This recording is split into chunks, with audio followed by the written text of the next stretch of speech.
presença do Senhor, para ouvirmos a sua voz, a sua direção, que nós carecemos muito. A nossa quarta aula, na escola dominical. E hoje nós iremos falar, todos já estão aí com a sua aula exposta aí, sobre o caminho perfeito para a paz. E como nós precisamos dessa paz. Nós vamos entender algumas coisas baseado nesse versículo-chave que está em Isaías 26, 3 e 4. Hoje você não vai precisar ficar abrindo a Bíblia, não, que eu até deixei já os versículos já digitalizados para você ter mais uma dinâmica na compreensão do que Deus quer para a gente nesta manhã. Então agora nós iremos falar desse caminho perfeito para a paz. Foi orado. Então tá aí, versículo-chave. Vamos ler todo mundo junto esse versículo-chave? Aí na sua pequena mochila. Tu conservas em paz aquele cuja mente está firme em ti, porque ele confia em ti. Confia no Senhor perpetuamente, porque o Senhor Deus é uma rocha eterna. Amém? Então, um versículo aí declarativo, nos mostrando que Deus, olha só que coisa maravilhosa, Deus, ele é capaz de manter o nosso bom estado mental, o nosso bom estado emocional, sem alteração, se, olha a condição, mantivermos a nossa mente fixada nele. Então, disso nós iremos tratar. Vamos ler aí. O profeta Isaías, inspirado pelo Espírito Santo, declarou algo de maneira simplista, contudo profunda, importante. Tal profundidade tem uma completa garantia quando nós passamos a não só ouvir, mas praticar. Este é o grande segredo, irmãos. Não só ouvir uma boa mensagem, um bom estudo, uma boa preleção, mas a gente lutar em Deus para que possamos praticar aquilo que nós ouvimos. A Bíblia nos fala de um general, o capitão do exército de Davi, não está aí na folha não, mas é um exemplo, que se chamava Joabe. Na realidade era o primo de Davi, porque a Bíblia diz que Davi ele tinha uma irmã chamada Zeruia. Zeruia tinha 3 filhos, um dos filhos de Zeruia se chamava Joabe. E esse Joabe era o capitão do exército de Davi. Só que, para quem já leu, já observou os detalhes da biografia de Joabe, ele era um homem que às vezes recebia uma direção de Davi, ele até ouvia, mas executava de maneira diferenciada. Por exemplo, nós sabemos que houve uma grande revolta por parte de Absalão contra Davi. E Davi, mesmo sabendo que seu filho tinha se rebelado contra ele, não era o desejo de Davi que matassem o filho dele. E ele recomendou aos soldados, às pessoas que estavam subordinadas a ele, o seguinte, que quando encontrasse Absalão, para não matá-lo. E nisso, o soldado foi ali da liderança de Joabe, e a primeira oportunidade, aí um dos soldados até chegou a comentar, eu vi o Absalão. E aí Joabe perguntou para ele, mas por que você não matou ele? Aí esse soldado falou, mas o rei Davi tinha nos orientado que não era para a gente fazer desta maneira.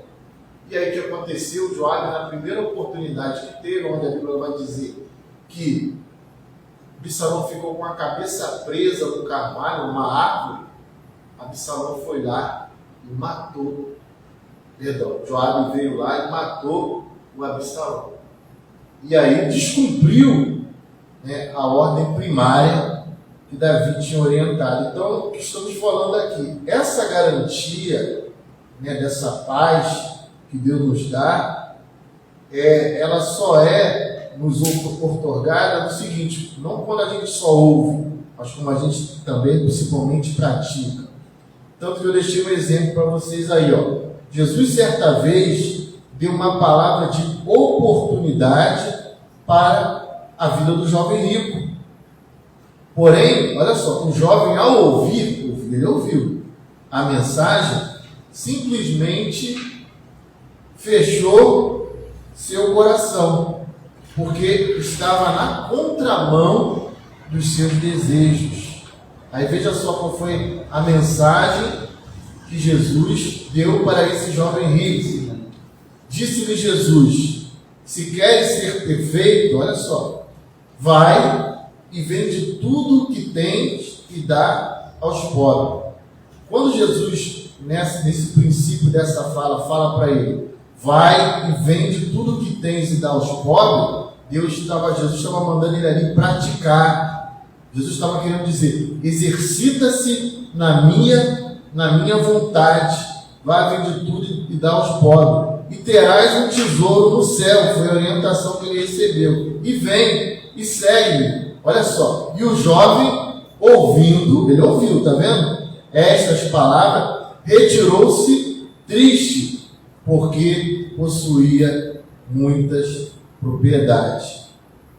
Jesus mesmo disse, em certa ocasião no Evangelho de João, que quem é de Deus, escuta as palavras de Deus. Ele diz: por isso vós não me escutais, porque não sois de Deus. Está lá em João, Evangelho de João, capítulo 8, versículo 47. Continuando aí a leitura, o Senhor sempre fez questão de esclarecer que nem sempre aquilo que penso está alinhado à sua vontade. Então, em diversas passagens da Bíblia, o Senhor nos mostra que nem tudo aquilo que eu estou cogitando pode estar alinhado com a vontade de Deus. O que é esse alinhado? Às vezes é algo que eu penso, muitas vezes não está em harmonia, em conformidade com a vontade de Deus. Quando essa palavra alinhado, harmonia, e eu falei para você conformidade, eu lembrei do violão. Porque todas as vezes que eu tenho que chegar aqui na igreja, pelo menos no período noturno que é tocado violão, o violão, por ele estar parado assim, sem ser utilizado, ele desafina. Então eu tenho que tentar chegar um pouco mais cedo e afinar o violão. Porque se eu tentar tocar qualquer instrumento, e o violão principalmente, desafinado, eu vou executar as notas erradas. Então aquilo não vai ser harmônico, né? Não vai estar em conformidade com a melodia correta. Então eu preciso tirar um tempo para afinar, para executar as notas erradas, né? E isso em qualquer coisa, como está escrito, nós lemos aí. O Senhor sempre fez questão de esclarecer que nem sempre aquilo que pensa está alinhado à sua vontade. Daqui a pouco eu continuo. Até lembrando aí da diaconisa Cristina, eu fiquei imaginando, foi hoje de manhã, eu estava relendo isso e me veio uma cena. Falei, já pensou que ela vai fazer isso? Que a diaconisa Cristina, quando prepara o nosso bom almoço, ela de repente decide lá na cozinha falar assim, uma das ajudantes dele, a irmã Edna, pega aí um turbante, alguma coisa, uma faixa preta e coloca aqui nos meus olhos. Edna, por que não? Coloca aqui para você me ajudar. Aí a irmã Edna coloca, amarra aqui, a irmã diaconisa Cristina decide, hoje eu vou temperar as coisas, com os olhos vendados. E aí ela começa a tentar condimentar a comida, pega um pouco dali e vai botando com os olhos fechados. Gente, a tendência é sair algo errado. Já pensou também, fiquei imaginando que hoje eu vou fazer, não vou botar o tempero que é correto não, eu vou fazer um midunité, o qual que cair aqui eu vou botar na comida. Aí ela faz midunité, salami, libre, o sorvete colorido. Aí o tempero que não era para colocar caiu, mas ela no midunité coloca aquele tempero. Vai sair certo? Não, a comida vai sair destemperada. E olha só, para cada quantidade de comida, eu não cozinho não, quem cozinha lá é minha esposa, tá? Sou péssimo. Para cada quantidade de comida, a gente sabe, teoricamente, mesmo quem não cozinha, tem uma quantidade de condimentação, de sal, de tempero que tem que colocar. A comida que, de repente, ela faz em casa, para a sua família, né, a quantidade de condimento, as gramas, não é a mesma que ela faz para a gente comer aqui ao domingo. Então, até isso, a pessoa precisa saber. Gente, eu ficaria num tremendo desespero se eu desavisado alguém me colocasse na cozinha e mandasse fazer um panelão de arroz. Eu ia ficar maluco, porque eu não sei a quantidade da água, não sei a quantidade de sal. Eu iria salgar ou o arroz ia sair, aquele arroz católico que eles chamam papa, que eu não sei, e ia dar uma confusão. Para mim, talvez, pensar em fazer isso, eu deveria ser treinado, né, para mim aprender, e antes de me expor a uma situação de cozinhar para muita gente, eu tinha que treinar. Aí, através do treinamento, eu estaria apto para cozinhar. Por isso que a gente vê que quando Jesus ele chamou os 12 discípulos, ele não chegou e falou assim, ó, você vai pregar aquilo, você vai fazer aquilo outro. Ele começou a ensinar. E não foi de uma hora para outra, gente, durante 3 anos ali, mais ou menos, que Jesus ficou ensinando eles os princípios da fé. E a gente lê nos evangelhos, quantas vezes Pedro foi corrigido? Quantas vezes, né, outros discípulos, tem uma época aí que um episódio que o discípulo, a mãe, né, de um dos discípulos chegou a falar para Jesus, eu quero que o meu filho se sente na sua direita e outro se sente à sua esquerda, né? Porque eles achavam que era uma disputa ali no reino dos céus. E ali Jesus deu uma resposta. Então eles foram treinados. Então tudo que a gente vai fazer precisa de um treinamento, né? Um preparo. E aí está escrito aí, eu vou ler de novo. Ó. O Senhor sempre fez questão de esclarecer que nem sempre aquilo que penso está alinhado à sua vontade. Olha um outro exemplo. Davi tinha um projeto particular. Vocês já devem ter lido essa passagem. Era a edificação do templo para o Senhor.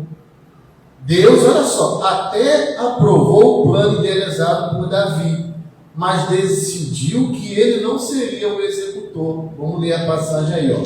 Sucedeu, pois, que morando Davi já em sua casa, disse ao profeta Natã, olha só, ele confidenciou ao profeta o desejo do seu coração.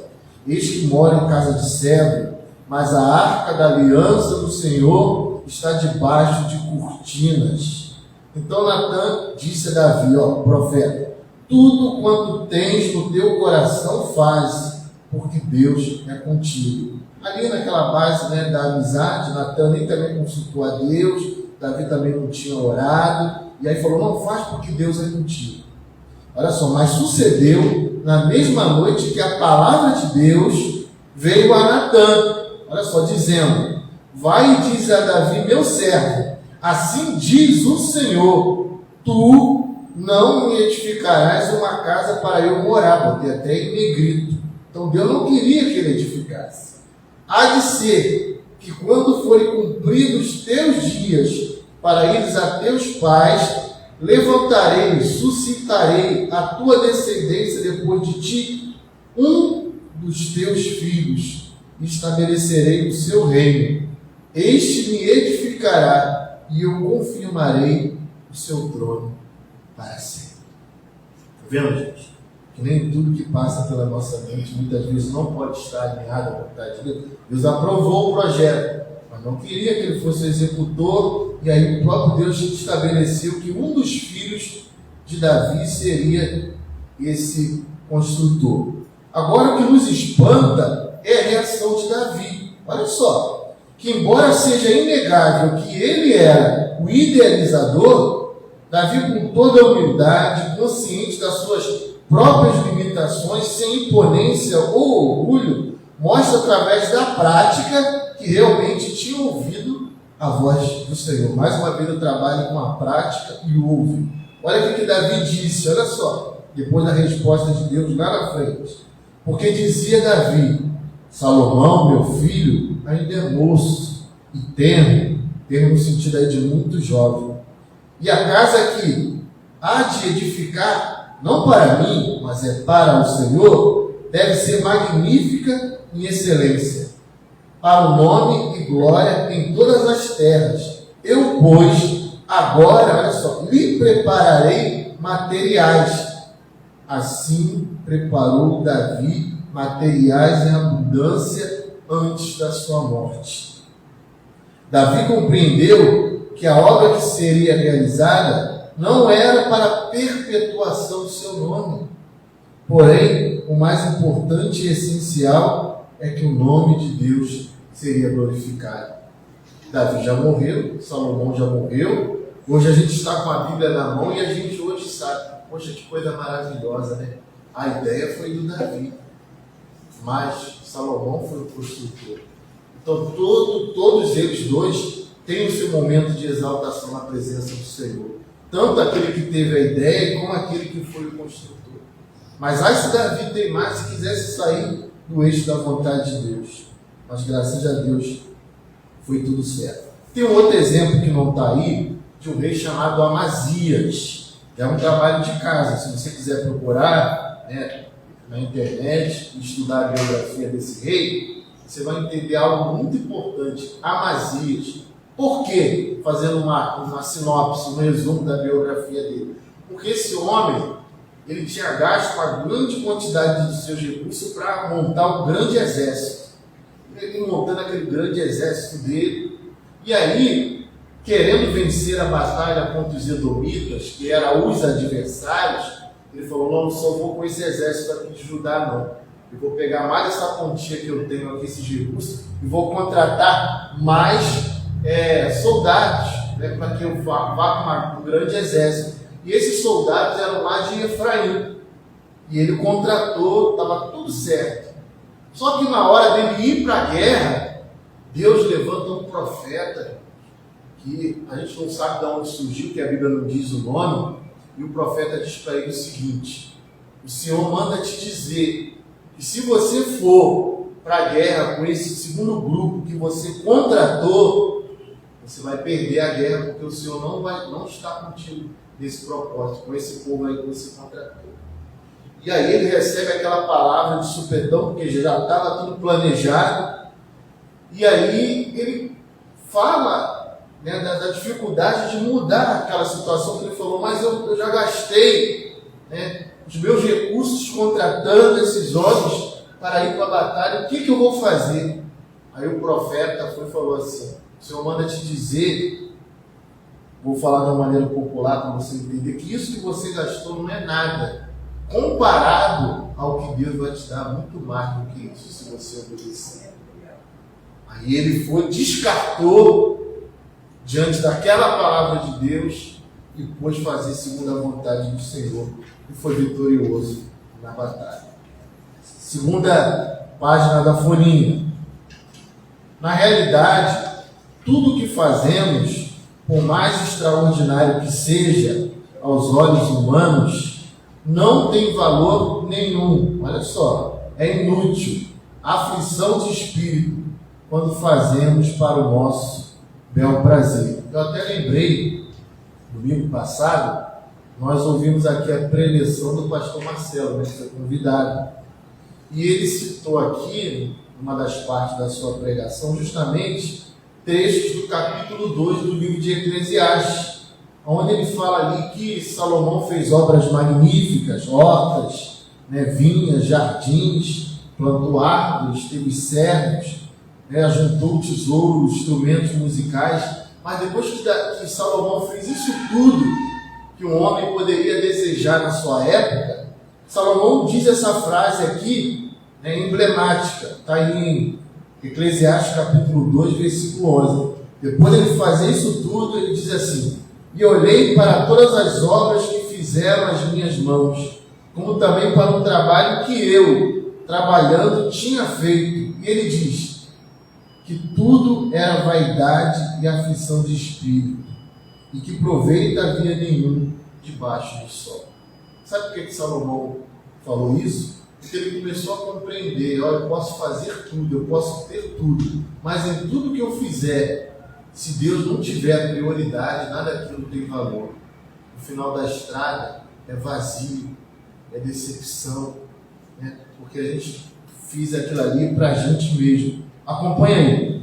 Sabemos que o fracasso, olha só, isso é muito importante, sabemos que o fracasso ou o sucesso, o triunfo ou a derrota passa pelos nossos pensamentos. Gente, as nossas vitórias, nosso sucesso, tudo vai passar pelo nosso pensamento, que a gente pensa e executa. Então olha como é que a gente tem que cuidar do nosso pensamento. Porque se eu pensar errado, olha só, todas as minhas ações acompanharão aquilo que eu deduzi. Contudo, se eu pensar de maneira certa, as minhas decisões, consequentemente, serão corretas, é óbvio. Por isso, o versículo-chave de Isaías está declarando, olha só, que não é qualquer pessoa que alcança a paz. Os únicos capazes de usufruírem a preservação, a conservação dessa paz divina são quem? São aqueles que têm a mente firmada. Está vendo como é que o Senhor nos instrui? Então, se a nossa mente estiver desviada, eu posso estar aqui com o meu corpo físico, mas o meu pensamento está em outra coisa, não vai dar certo.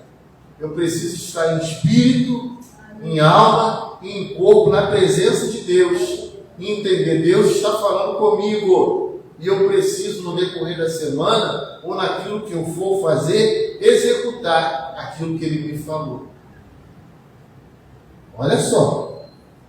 Pessoas egoístas, avarentas, violentas, desobedientes às leis e aos pais, olha só, ingratas, que parecem ser seguidores de Cristo, mas com suas ações negam a transformação, não podem ter a paz verdadeira. Por quê? Porque são mentes discordantes, estarão sempre em guerras, conflitos, hostilidades, divergência, em estado de desarmonia. Está vendo? Olha o violão, sem afinação, onde as suas bocas são um mortal paiol, um depósito de pólvora, porque caminham na contramão da palavra estabelecida pelo Senhor do universo. Tanto que Jesus disse, o homem bom, do bom tesouro do seu coração, tesouro do teu coração, tira o bem. O homem bom, do bom tesouro do teu coração, tira o bem. E o homem mau? Do mau tesouro do teu coração, ele tira o mal. Porque da abundância do coração fala a boca. Então, o que eu estou vivendo no meu interior, eu vou expressar. Tanto que, olha só, o próprio Deus lá atrás, em harmonia que eu estou falando, sem desafinar, ele falou para Samuel. Samuel pensou, o primeiro rei de o primeiro rei de Israel foi Saul, e a Bíblia diz que ele era muito esbelto, que ele era muito bonito. E talvez Samuel pensou no seu coração que este era o critério da escolha de Deus. Porque ele chega lá entre os filhos de Jessé e ele vê um lá bonito e ele falou assim, certamente esse aí que Deus tem escolhido como o rei agora de Israel, no lugar de Saul. Mas aí o Senhor falou para Samuel, Samuel, não atente para a aparência. Sabe por quê? Porque o homem olha segundo o exterior, mas Deus olha segundo o que está no coração. Gente, não é o que está no exterior, é o que está no coração. Talvez aquele homem rico, a Bíblia diz que ele vivia na opulência, na riqueza, ele tinha os melhores vestimentos. E Lázaro, que vivia na mendicância, por esse estado, não tinha condição de se vestir bem. Mas quem olhava no meio da sociedade, naturalmente ia querer estar perto daquele homem rico, porque se vestia bem, talvez tivesse um bom perfume. Lázaro não, ele tinha feridas expostas, onde a Bíblia vai dizer que os cachorros vinham lamber as chagas dele. Mas aos olhos de Deus, quem era pertencente ao reino era Lázaro, e não aquele homem que exteriormente, parecia exalar ou mostrar coisa boa, porque Deus olha segundo o coração. Aí olha a Bíblia, o que a Bíblia diz aí, no seu papelzinho. Ele é sábio de coração, falando de Deus. Deus é sábio de coração. Ele é forte em poder. Aí a Bíblia pergunta: quem endureceu contra ele teve paz. Está vendo? Se a gente endurece o nosso coração contra Deus, a gente não tem paz não, gente. A gente vive em conflito. Pode falar. Eu queria fazer uma pergunta dentro do que o evangelista está fazendo, em relação àquela pessoa que enfrenta na sua mente a depressão. Que eu tenho. Tem uma pessoa, né, que eu conheço, não vivo com ela não, mas toda vez que eu a encontro, ela me fala que ela tem passado muita luta, né? Ela já se batizou, está caminhando, mas ela tem uma tristeza, né, instalada, que a deprime, e embora pode estar tudo em volta dela bem, né, entre aspas, mas ela não consegue sentir, uma tristeza que a toma de uma tal forma. E ontem, assim, eu fiquei muito, porque assim, eu percebi que é coisa mais séria, né? Muito séria, porque a gente estava ali, eu fui na congregação da Palavra ajudar os irmãos ali, e aí naquele momento ela falou assim: eu queria que vocês orassem, porque do nada essa tristeza vem. Então, assim, essa tristeza ela também tem a ver com essa paz, né? Que não está instalada ali. Isso tem a ver com o processo de libertação, ou seria a falta do conhecimento da palavra, de tomar isso? Eu falei para ela assim: você hoje, eu não sei o que foi o seu passado, mas hoje você tem uma nova vida. Você precisa tomar essa vida que de filha, tua posição não é mais uma posição do passado. Hoje você tem um Deus que te guarda, é um Deus que te cuida. Eu não sei quem cuidou, mas assim, ela concorda com tudo, sempre, mas ela diz que é uma coisa que persegue ela está lutando. Mas isso tem mais a ver com a falta do conhecimento, é uma questão de libertação. Porque eu fiquei um pouco balançada em relação a ela. Sim, eu vejo, já que a senhora apontou isso, esses dois aspectos. Uma libertação mais completa e falta de ela ser mais abalizada na palavra de Deus. É claro que cada situação ela precisa ser investigada por perto, né? A pessoa que vai tratar ou que vai acompanhar uma pessoa assim depressiva precisa ser iluminada pelo Espírito Santo para saber fazer o acompanhamento e as perguntas corretas para que possa dar orientação de acordo com o que o Espírito Santo orientar. Porque a promessa de Deus, né, principalmente no livro de Isaías, que Deus não mente, que a Bíblia diz em qualquer questão seja Deus verdadeiro e o homem mentiroso, é que Ele é capaz e Ele é poderoso de trocar o espírito angustiado por veste de louvor. Então, se Deus, né, que é impossível que Deus minta, Ele declara isso, né, está faltando aí uma sintonia entre a entrega de Deus e essa pessoa que muitas vezes, não sei qual é o motivo, não está sendo receptora, ou como eu falei na pregação passada, a antena dela não está captando esse sinal de Deus. Mas aí tem que se investigar o porquê. Então tem que se sentar com ela, fazer perguntas chaves, né? Uma pessoa, né, que tem essa capacidade, essa chamada, fazer perguntas chaves e fazer um acompanhamento de oração, né? Ó, me acompanha aqui, eu vou estar orando para você, e você, o próprio Deus, Ele vai dar a orientação correta. Ele vai falar assim: ó, agora eu tenho, através desse teu acompanhamento, agora dá essa palavra para essa pessoa. É por isso que está acontecendo isso e isso com ela. Mas, de uma maneira generalizada, a gente não tem como. A gente sabe, tem que fazer um exame minucioso, procurar a pessoa, que aí eu vou falar um monte de coisa, de outras situações que encontrei outras pessoas depressivas, que foram casos que teve que ir até mesmo para o lado medicamentoso, e às vezes não é. E aí eu não sei. Então eu preciso, no caso a pessoa que está em ação aí dentro dessa situação, ela precisa acompanhar os pormenores, os detalhes, e ali. Porque muitas vezes a pessoa também conta para a gente um problema, e aí a gente fala, eu vou orar por você. Muitas vezes já é um jargão do crente. Muitas vezes ele não ora. Eu mesmo já passei por isso. Diz que lá em casa, minha esposa até sabe disso, eu criei uma tabela de oração.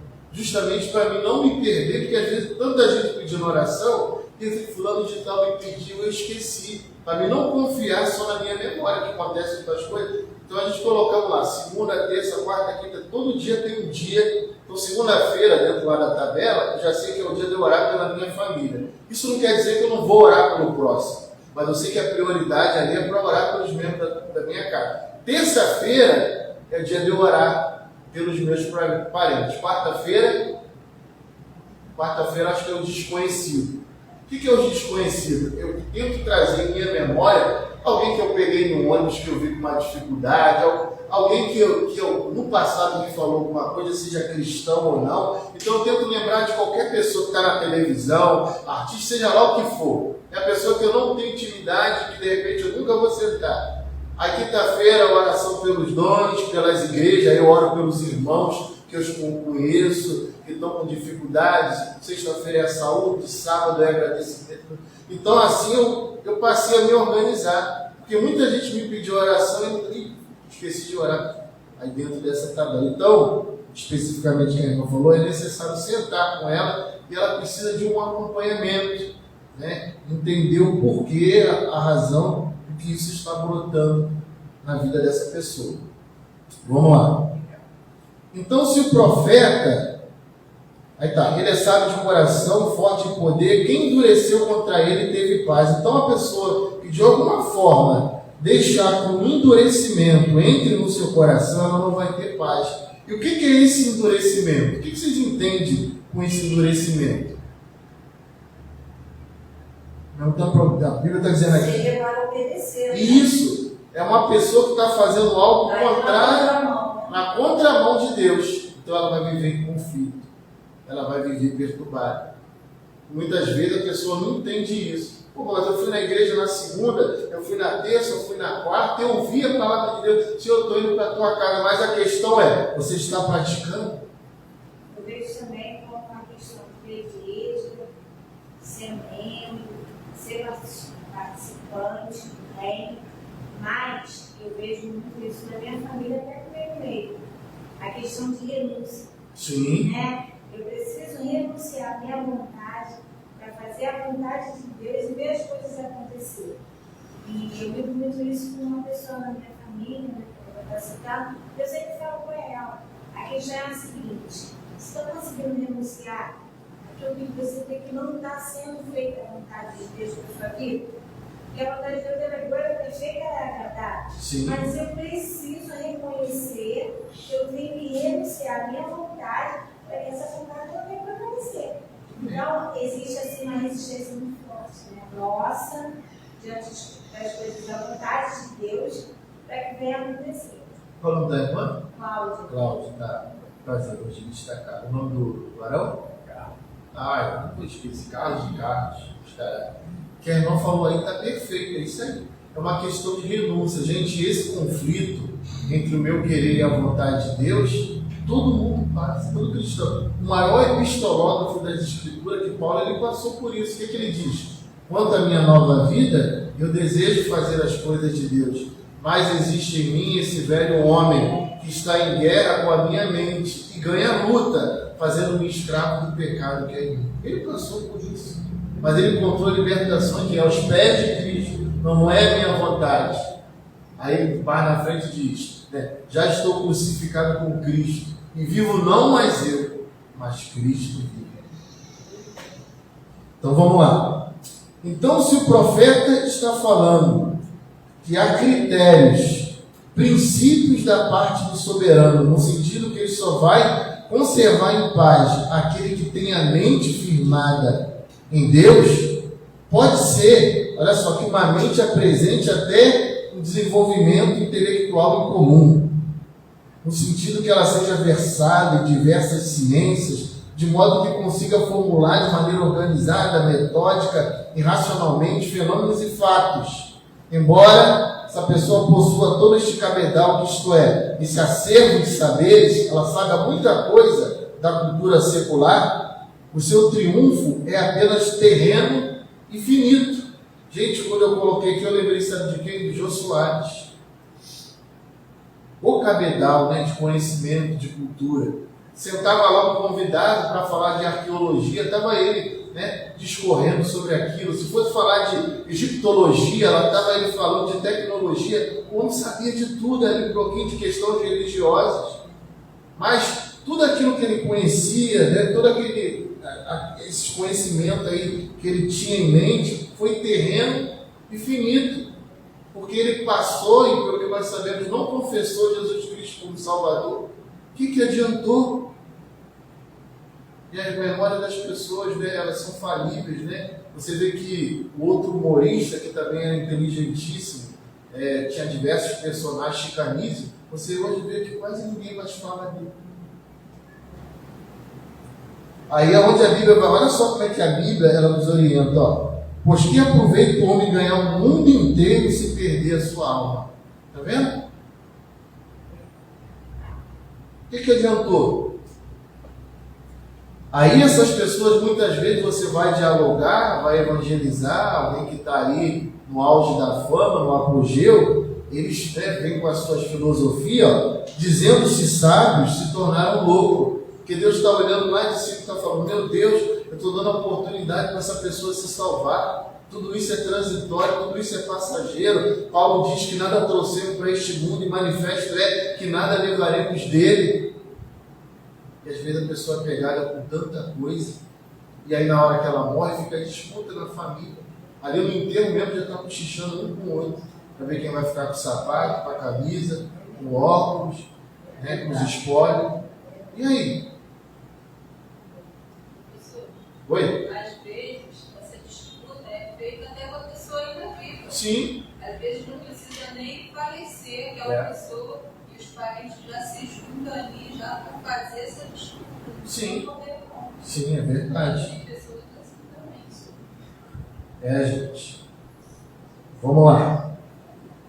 Então, ali aí, ó. Dizendo-se sábios, se tornam-se loucos. Aí Paulo diz lá em Colossenses 2,3. De Cristo, em que estão escondidos todo o tesouro de sabedoria e ciência. Gente, Paulo dá essa declaração para a igreja de Colossos, diz que é em Cristo que está todo o tesouro. Entendeu? Então, se afastar de Cristo, se afastar da sua verdade, a gente fica empobrecido. Era a situação da igreja de Laodiceia. Empobrecido. Porque não conseguimos compreender. Se em Cristo estão os tesouros de sabedoria e ciência, fora dele só há tolice, insignificância e boçalidade, que é a estupidez.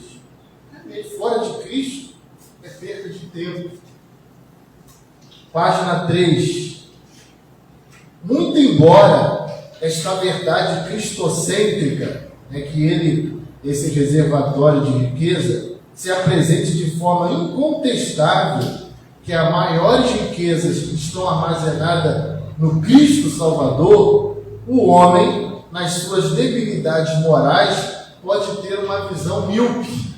Olha só.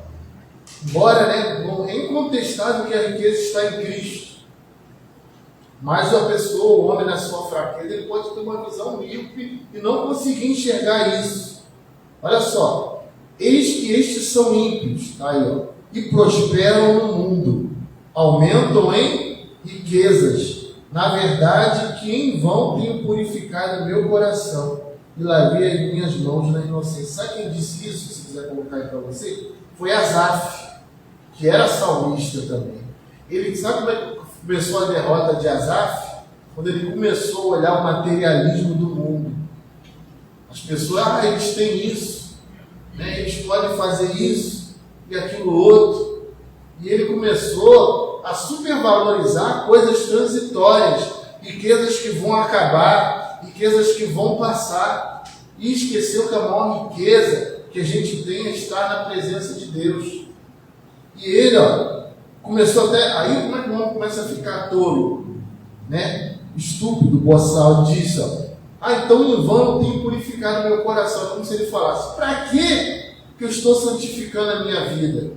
Para que eu estou deixando de aproveitar uma vida de pecado, fazer as coisas ilícitas, se não está tendo vantagem nenhuma, se eu estou olhando lá fora, as pessoas estão melhores do que eu.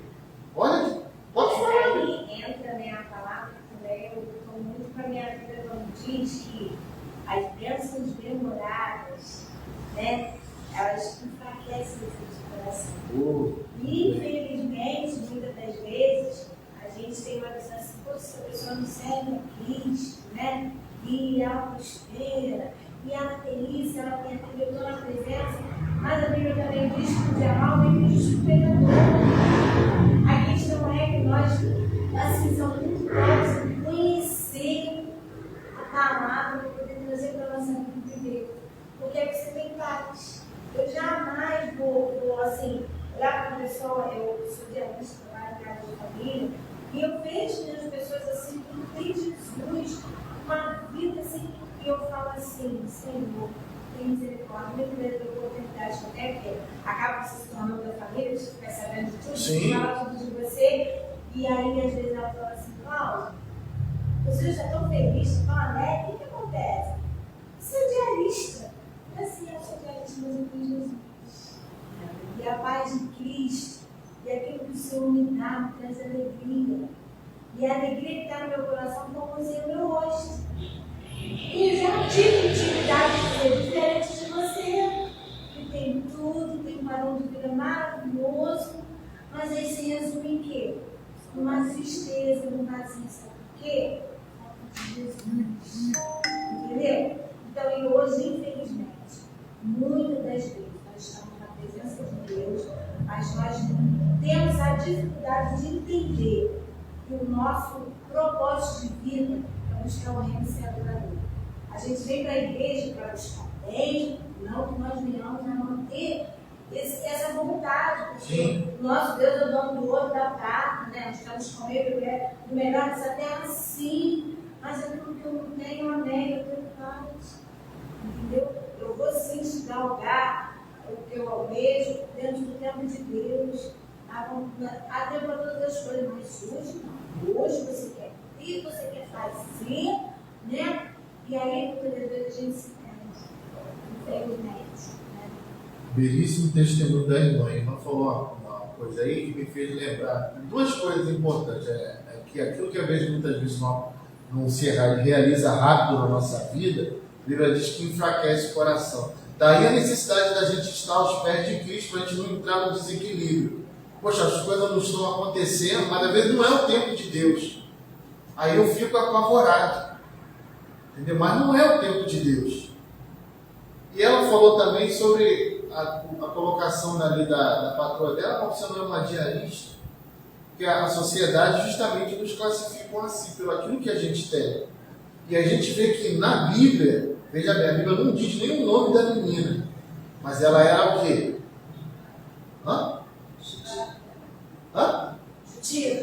Judia, no sentido que ela foi levada lá para a casa de Naamã. Ela foi levada Cativa. Não diz nem o nome dela.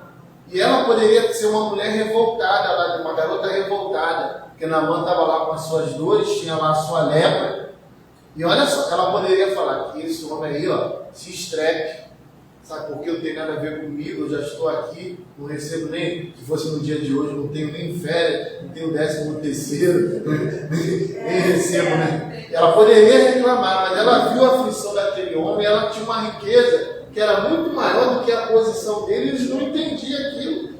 E aquela mulher, aquela menina, ao abrir a sua boca, ela modifica toda a vida daquele homem, não só a vida, mas o destino, porque ele ali reconhece que é um Deus soberano. Então, olha só quantas riquezas há na boca de um cristão autêntico que as outras pessoas lá de fora não compreendem. Por isso que Jesus disse, graças te dou, Pai, porque ocultaste essas coisas aos sábios e aos entendidos, dos que se acham. e revelaste aos teus pequeninos. O apóstolo Paulo ainda diz mais: vede, irmão, a vossa vocação, que não são muitos sábios segundo a carne, nem os poderosos que são chamados, mas Deus escolheu as diaristas, né, pessoas com as coisas loucas deste mundo para confundir as sábias. Esse é o trabalhar de Deus. Vamos lá. Alguém quer falar mais alguma coisa dentro desse episódio? Eu até queria, Pode falar. assim, para concordar até com a irmã que falou, eu também cheguei a trabalhar num lugar que o casal era espírito. E aí, o senhor ele tinha leucemia e a senhora ele tinha câncer. E aí eu cuidava dos dois, cuidava do lar deles, e eu estava sempre louvando o Senhor. E eu sempre levava minha Bíblia dentro da bolsa, na hora de executar todas aquelas minhas tarefas. Aí um dia a senhora chegou para mim e falou assim: olha, eu quero saber desse teu Jesus aí, não, porque eu sou espírito. Aí eu falei: tá bom. Também não me abati com o que ela falou, mas eu disse: tá bom, eu estou na casa dela, né? Eu tenho que respeitar aquilo que ela fala. Mas eu não vou deixar de falar de Jesus ou deixar de escutar o meu louvor, porque ela está falando sempre para mim. Aí, só que em casa, eu orava ao Senhor, me dá uma oportunidade de falar do Senhor para eles. E aí, eu sempre orando assim, um belo dia ela estava muito triste, com muitas dores, tinha passado muito mal. Aí, ela chegou para mim na cozinha e falou assim: Valéria, vamos lá no quarto que eu queria falar com você. Eu falei: vamos. Quando a gente assim sentou na cama, me fala alguma coisa aí desse teu Jesus, porque eu fico tão chateada, tão triste com essa doença, eu tenho tanto dinheiro, mas aquilo que eu queria era muito saúde, eu não posso conquistar. Aí eu falei assim: ó, Marinete, espera só um minutinho aqui, que eu vou ali no banheiro rapidinho agora, meus irmãos, no banheiro mesmo. Eu dobrei meus joelhos e agradeci ao Senhor pela nova oportunidade que ele estava dando. E aí eu falei de Jesus muito para ela. E todo dia ela falava: você não tem nada aí para me falar, não, desse teu Jesus. Eu sempre falava um pouco. Agora ela falou para mim: fala desse teu Jesus aqui não. Eu respeitei, mas ela mesma chegou, todo dia eu chegava lá para tomar café. Você tem alguma coisa aí para falar desse Jesus para mim? E aquilo me alegrava tanto. Eu tenho. Aí ela ligava o rádio dela, que eu ligava com o meu celular e botava fora. Não, liga esse rádio aqui, bota aqui para a gente escutar um pouquinho. Glória a Deus. Ele morreu de Deus. Uma coisa que é importante que os irmãos falem, que vai lembrando uma coisa, ele te lembra outra. Eu lembrei de um episódio que eu trabalhava também à noite, e aí eu fui evangelizando, trabalhando numa indústria à noite, e aí eu cheguei e fui falar de Jesus para o senhor. Eu nem sabia da situação, eu fui falar de Jesus para ele. A gente estava adentrando lá a indústria. Aquele homem fez um escândalo. Gente, eu passei uma vergonha, eu fiquei envergonhado por causa das pessoas em volta, não pelo nome de Cristo. Ele fez um escândalo. Eu quero saber o negócio de Jesus. Não vem com esse papo para mim. É porque não sei o que, os pastores são todos ladrões. Pode falar, falou um monte de coisa, todo mundo olhando assim para mim, falando, gritando comigo.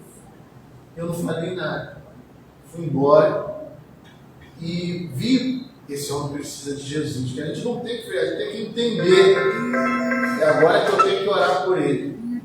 E aí eu comecei a orar por ele. Comecei a orar. E aí um dia Deus me deu uma ocasião de eu trabalhar com ele, né, numa mesa, e era a noite toda. Olha se vai de frente. A noite toda. E aí eu não comecei a falar diretamente com ele, não. Eu comecei a falar sozinho, no monólogo mais alto. Porque essa noite, essa semana eu li a história de Jó, aí não sei o que, comecei a falar da história de Jó todinho. Eu me interrompeu, aí fiquei contando a história de Jó, porque Jó fez isso, não sei o que.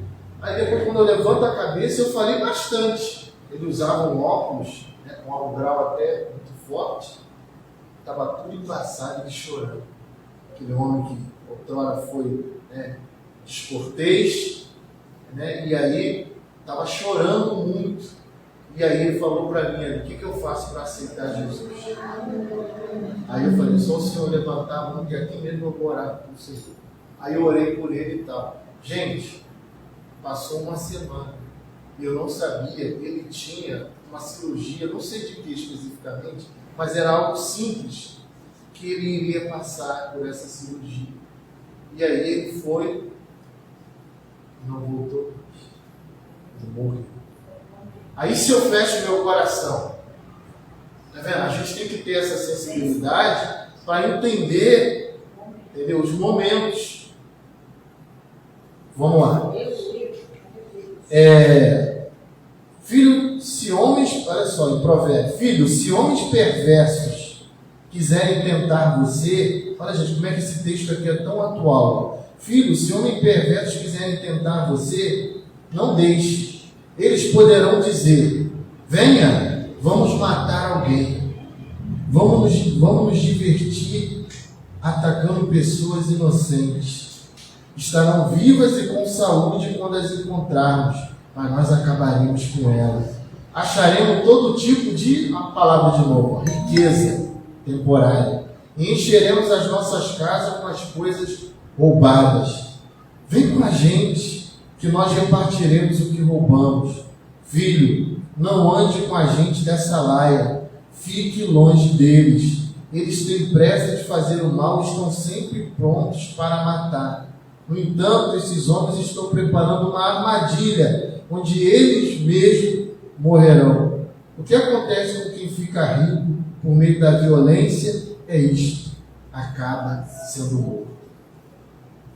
Se todo mundo que fosse chamado por um assalto, conhecesse essa mensagem, fosse pregada, ia pensar duas vezes. Isso, Deus já está falando comigo. E achou que era muito melhor sofrer, aqui no caso de Moisés, ele achou que era muito melhor sofrer o desprezo por causa do Messias. Gente, por causa do Messias, nós iremos sofrer desprezo. Se prepare. Então ele achou que era melhor sofrer o desprezo por causa do Messias do que possuir todos os tesouros do Egito. É que ele tinha os olhos fixados na recompensa futura. Onde nossos olhos estão fixados? Diante de tudo que tratamos até agora, Isaías, no versículo-chave, assegura-nos que a paz de Deus se alcança por meio da confiança que alguém deposita em Deus.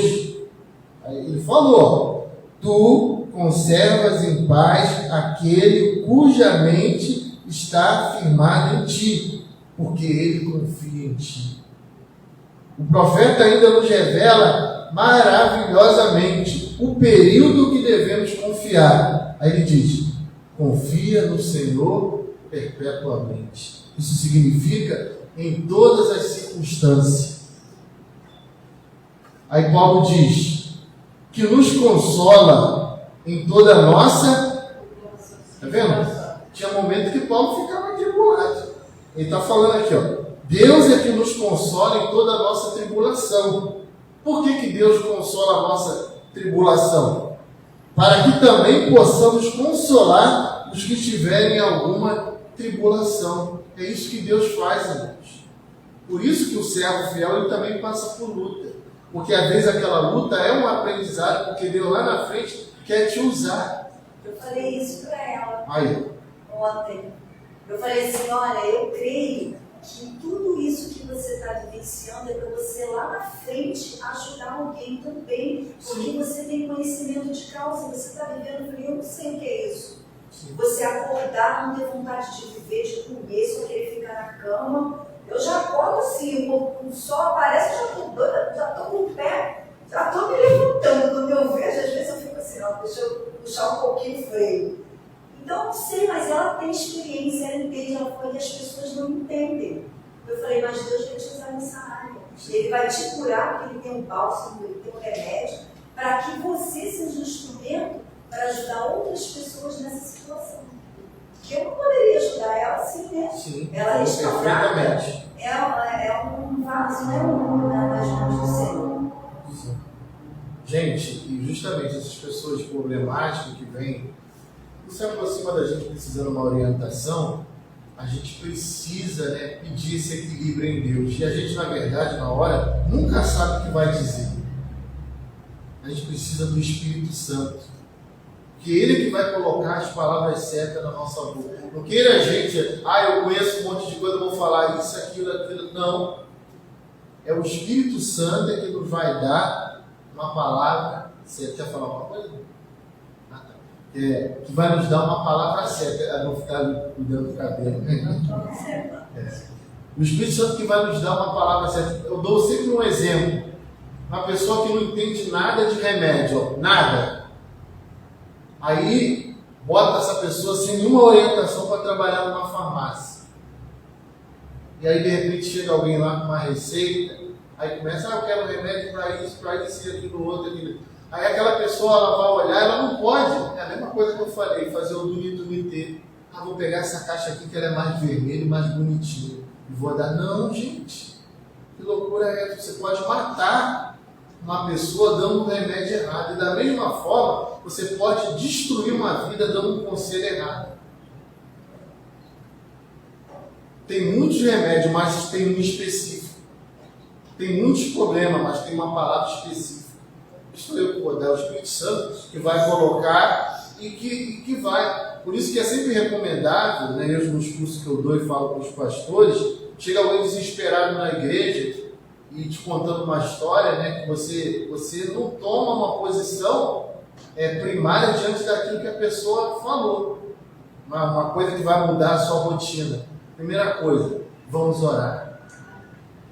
Vem aqui tal dia que eu vou te acompanhar em oração. Se você for uma pessoa de boa memória, e se não for, o conselho lá dos pastores trabalha com livro de apontamento. Eu vou ter uma reunião com você. Anota lá o dia e a hora. Está conversando com as pessoas, está falando, anota o que ela falou. Ela falou isso e isso. Porque depois você chama ela de novo, dá um tempinho, ora, chama ela de novo, para ver se aquilo que ela falou vai bater. Porque as pessoas, elas mesmo se contradizem. E aí você já começa, peraí, ela tinha me dito isso, você anotou, aí você, isso aqui, não sei o que, e tal. Aí você vai entender se aquela pessoa está falando a verdade ou não.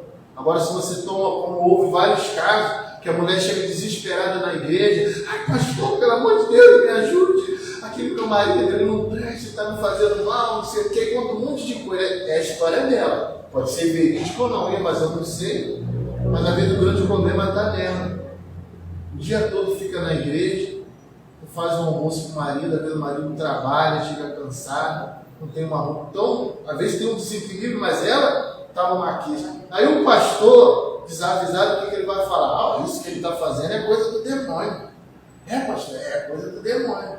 Aí ela em casa, na primeira discussão acalorada, aquele negócio do dia, daqui a pouco, o pastor lá na igreja já me falou, já foi revelado, isso é demônio.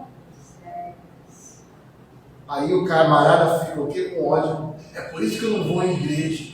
Tá vendo, gente? Tudo falta de sabedoria. Porque tem que ter sabedoria, né? Não, tem que ter sabedoria. Falta de sabedoria Na própria casa, na própria família. Porque se ela não tiver sabedoria, meu amigo, já era, tá perdido. Ou você ajuda ou atrapalha. Sim. Né? E aquele que está precisando de ajuda, como agora você acabou de falar, se nós não temos sabedoria para conversar com ele, então cada vez pior. Mas se nós chegar, conversar com ele, explicar tudo direitinho, ele vai entender.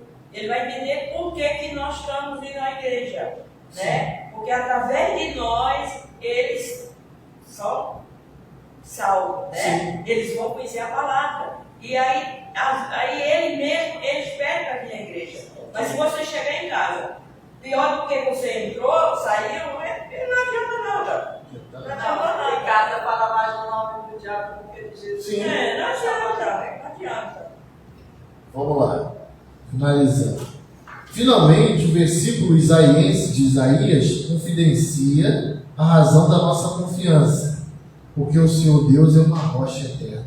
Está vendo? Esse é o motivo da nossa confiança. Porque Deus é uma rocha eterna. Que significa inabalável, seguro, sólido. Teu santo protetor irá nos resguardar, porque Ele é o lugar onde podemos nos esconder. Aí eu boto aqui, tempestade pode até nos surpreender, que faz parte da vida, né? Todavia em Cristo estaremos sempre abrigados. Sabe aquele dia que você estava correndo na rua, você saiu o cabouço e esqueceu o guarda-chuva, e de repente o tempo muda, todo mundo já passou por isso. Aí de repente cai aquele temporal, de repente você logo procura uma marquise para se abrigar. Meu Deus, eu nem sabia que ia chover. Deus é essa marquise. Vem a tempestade, né, desavisada, nos surpreende, mas a gente pode se esconder dele, porque ele é o nosso abrigo, ele é a nossa proteção. Eu agradeço a oportunidade em nome de Jesus. Então, guarde essa mensagem de paz, né, de vida com alguém, que é muito importante para a gente possamos viver aquilo que Deus quer na nossa vida.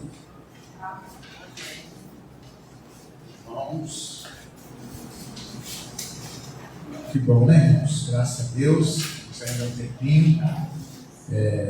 Daqui a pouco nós vamos almoçar. A paz não era a ausência de guerra, né? De luta, de dificuldade. A paz é verdadeiramente você, mesmo com as dificuldades, com as lutas, com os empecilhos, as coisas que se levantam contra, você se manter firme, sabendo que o Senhor controla todas as coisas. Então, assim, nas madrugadas, é o momento em que você extravasa todo o processo de luta que vai vir no dia seguinte.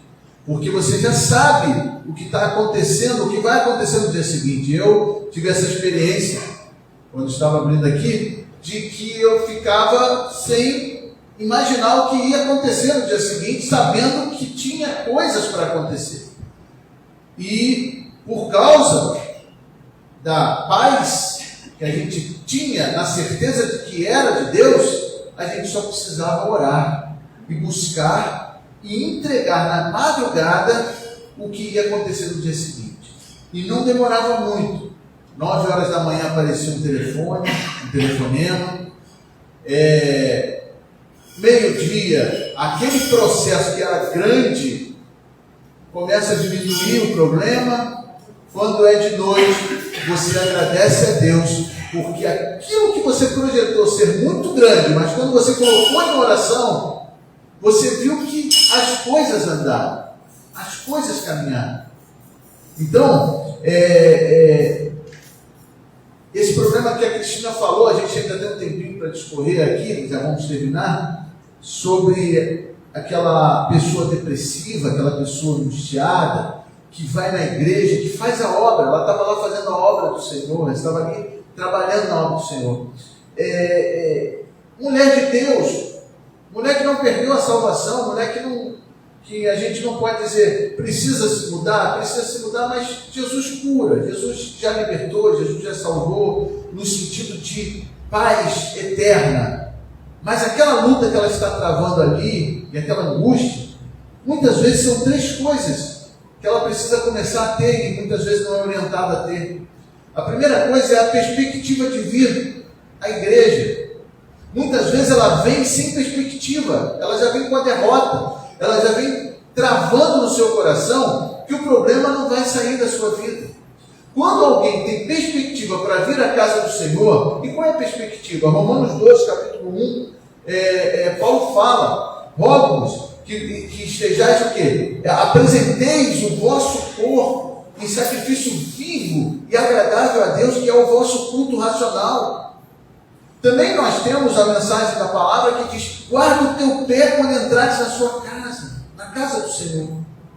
E aí muitas vezes a pessoa entra sem perspectiva de orar quando entra, de silêncio, de ligar o aparelho, né? E outra coisa, alegrei-me, Salmo 122, alegrei-me quando me disseram: vamos à casa do Senhor. Tem gente que vem à casa do Senhor por obrigação, tem gente que vem à casa do Senhor triste, angustiado. Então, assim, se você começa a entender que a palavra de Deus em João, capítulo 8, versículo 32, não é brincadeira, conhecereis a verdade vos libertará, você começa a ver com perspectivas de mudança. Não é esperando um conselho. Eu vou lá chorar para minha irmãzinha para ver se ela me dá um... Às vezes as pessoas não têm esperança em Deus, têm esperança numa outra pessoa.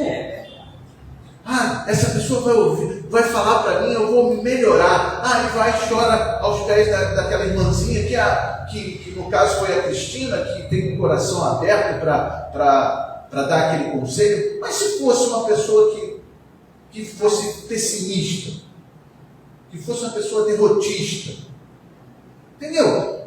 Irmãos, a gente precisa entender que a palavra de Deus, ela precisa fluir para mudança.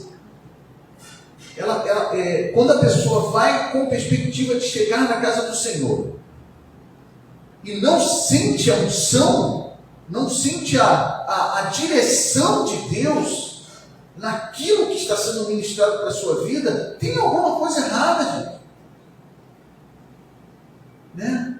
Então, esses problemas que muitas vezes nos assolam, eu já aprendi, depois de muitos anos, a trazer nas madrugadas a perspectiva do amanhã. Senhor, assim, Senhor, eu perdi uma feira, perdi a outra. Senhor, amanhã eu preciso pagar isso, aquilo outro. Pai, isso não me tira crer em Ti. Isso não me tira a paz em Ti. Isso não me tira a confiança da salvação em Ti. Isso não me tira a alegria de Te servir. Mas eu preciso que isso seja resolvido. Eu preciso que isso seja anulado da minha vida. Então, assim, essa paz que foi ensinada aqui, Pedro falou para aqueles homens que estavam inquirindo, né, sobre por que ele curou aquele coxo na porta do templo. E depois que Pedro discorreu todo o plano de salvação para aqueles homens inteligentes, capazes, ele chegou no final e falou assim: os importa que vocês reconheçam Jesus, que vocês mataram, mas vocês mataram pela ignorância. Vos importa que vocês reconheçam, para que venha tempos de refrigérios com a presença do Senhor. Não é com a ausência de problemas, mas com a presença do Senhor. E outra coisa, vícios, carnalidades. Eu não consigo resolver isso, eu não consigo deixar de fazer isso, de fazer aquilo. O Senhor te liberta. Você tem que vir com a ação que Ele te liberta. Chega na madrugada e ora: Senhor, eu passei o meu dia todo de ontem fazendo coisas que não te agradam. Eu sabia que eu não tinha que ficar cantando mulheres, ou querendo fumar, ou querendo isso e aquilo. Eu preciso de libertação para amanhã. O que passou, passou. Eu preciso ver um dia diferente amanhã. As madrugadas são pontos fundamentais, onde você abre a sua boca e aí você sabe quem é o Deus que você está servindo. A insônia não é nenhum pecado. Eu estou com insônia porque eu estou em pecado, eu estou com insônia, eu acordo todo dia, 2 horas da manhã não consigo dormir mais, por causa dos problemas, por causa das situações. Não. Acordou por causa dos problemas, das situações? Posiciona-se no dia de amanhã. Posiciona-se naquilo que você precisa para o dia de amanhã. E vai posicionar-se para quem? Para aquele que pode fazer todas as coisas. Isso é trazer paz ao seu coração. Amém? Então, essa valiosa aula de hoje é realmente para que nós tenhamos a entender dos problemas, das situações, mas daquilo que é maior do que tudo, que é a nossa segurança de que Deus está no controle de todas as coisas. Então eu quero orar com você, e eu quero já orar como se fosse na madrugada hoje. como se fosse alguma coisa que vai acontecer amanhã, que talvez possa te trazer uma angústia, talvez um exame, talvez uma situação, uma audiência, talvez um grande contrato que precisa ser fechado e você está precisando desse emprego ou desta bênção. Vamos levantar agora o nosso coração, vamos ficar de pé se você puder, vamos levantar o nosso coração agora em oração, como se fosse na madrugada, e a gente buscar do Senhor: Senhor, resolve esse problema, Senhor. Se não resolver esse problema, pelo menos me faz passar por ele, com a cabeça erguida, Senhor. Aleluia. Se posicione agora, se posicione com paz no teu coração, de que você não está em pecado. Se você estiver em pecado e puder resolver agora, peça perdão e acabou. Se vai resolver amanhã porque vai acertar alguma coisa na sua vida, fique em paz, porque o Senhor tem todo o controle dos dias e das horas. O importante é o controle do teu coração. Nessa madrugada, essa oração da madrugada para você, no dia de amanhã. Senhor, meu Deus e meu Pai, estamos vivendo a expectativa do amanhã, Senhor. Ó Deus, não porque estaremos longe de Ti, Senhor, porque nosso coração é Teu, nosso coração é para Ti, nosso coração é Te servir, Senhor. Então nós não temos problema nenhum em achar que o amanhã vamos nos afastar de Ti, Senhor. Mas, Pai, as lutas se levantam, as guerras, ó Deus, e pelejas se erguem contra nós. Mas como o salmista falou, o meu coração não temerá. Ó Deus, aquele problema que está marcado para 9 horas da manhã, Senhor. 9 horas, logo cedo, como eu vou resolver? Tu vais, ó Deus, fazer aquilo que te agrada nesse problema. Pai, quando vierem orar, olhar para nós, com o nosso semblante de confiança, nós temos que dizer: é Cristo que me dá a paz, mesmo com esse problema que está acontecendo também. Oh, Espírito Santo de Deus, que nessas madrugadas, ó Deus, vidas que estão se levantando angustiadas possam abrir, ó Deus, o seu coração para Ti e dizer: Senhor, nada pode me afastar de Ti, mas eu preciso que isso se resolva, Senhor. Por isso eu confio que a Tua mão vai estar no dia de amanhã na minha vida.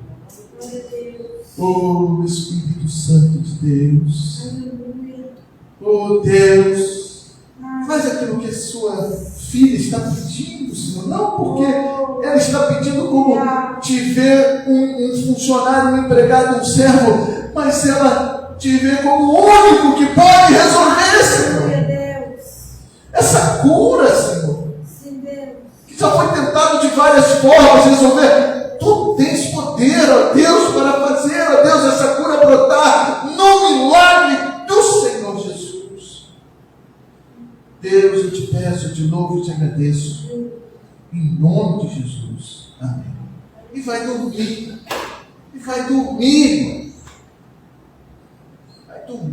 porque amanhã a Deus pertence. Eu tenho vivido isso na minha vida e tenho aprendido que vale a pena, nas madrugadas, levar tudo para o Senhor. Amém? Louvado seja Deus.